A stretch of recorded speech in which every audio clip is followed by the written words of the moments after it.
মুয়াজ্জিন সাহেব মসজিদের মাইকে ফজরের সময় ডাক দেয়ার বলে, আসসালাতু খায়রুম মিনান নাওম।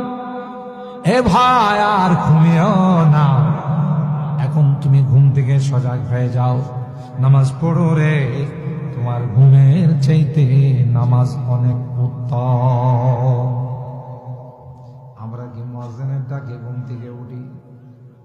যেই ঘুম সেই ঘুম, বরং যখন আজান হয়, শেষ রাত্র যখন হয়ে যায়, সারা রাত ঘুম আসলেও ঘুম না আসলেও ওই সময় ঘুম বেশি আসে। সারা রাত এই করট ওই করট, ঘুম আসে নাই, শেষ রাত্রে দেখবেন এমন ঘুম চাপে